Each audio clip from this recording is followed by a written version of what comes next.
Hello, and today we're going to be doing Cashflow Quadrant for Robert Kiyosaki.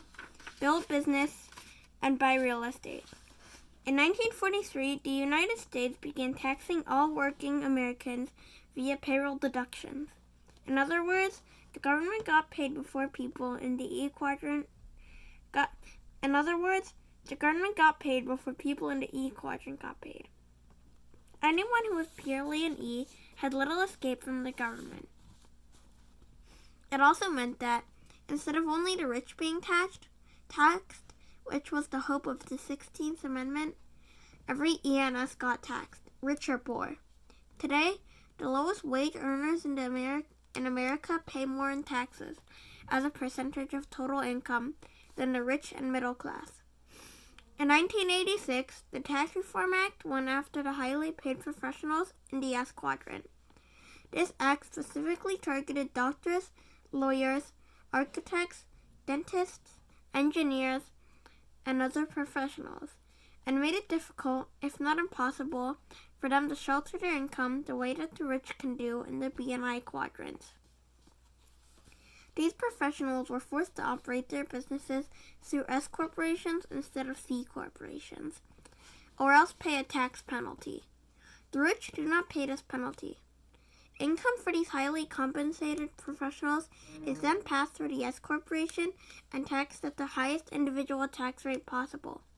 They do not have the opportunity to shelter their income through deductions allowed to C corporations. At the same time, the law was changed to force all S corporations to have a calendar year end. This again forced all income to be taxed at the highest rate.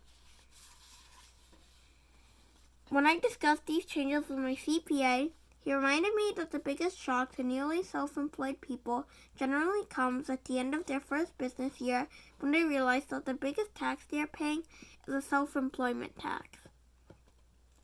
This tax is double for S's or self-employed, over what they paid as E or employees, and it is calculated based on income before the individual can deduct any itemized deductions or personal exemptions.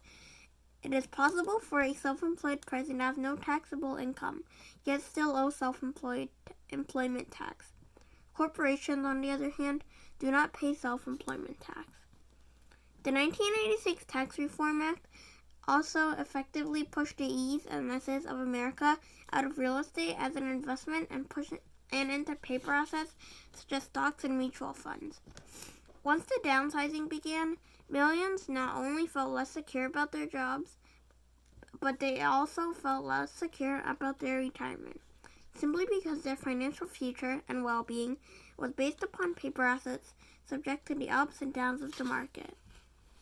The 1986 Tax Reform Act also appears to have had the intention of shutting down the smaller community banks in America and shifting all banking to large national banks. I suspect that this was done so America could compete with the large banks of Germany and Japan. If that was the intent, it was successful. Today in America, banking is less personal and purely by the numbers. The net result is that it is harder for certain classes of people to qualify for home loans. Instead of a small town banker knowing you personally, a central computer spits your name out, and if you don't meet its impersonal qualification requirements. After the 1986 Tax Reform Act, the rich continue to earn more, work less, pay less in taxes, and enjoy greater asset protection by using the formula Marichta gave me years earlier, which was build a business and buy real estate. The idea was to make a lot of money via C corporations and shelter the income through real estate.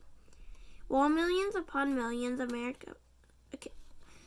Americans work, pay more and more in taxes, and then pour billions each month into mutual funds.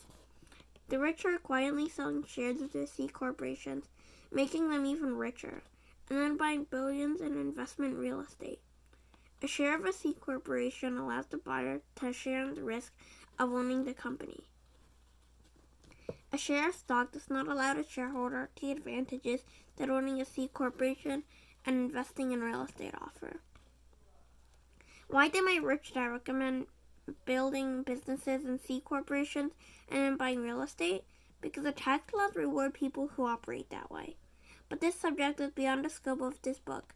Just remember the words of the immensely wealthy people such as Ray Kroc, founder of McDonald's. My business is not hamburgers. My business is real estate. Or remember words of my rich dad who drummed in my head. Build business and buy real estate. In other words, I needed to seek my fortune on the right side of the Cashflow Quadrant to take full advantage of the tax laws. In 1990, President George H.W. Bush raised taxes after promising, read my lips, no new taxes.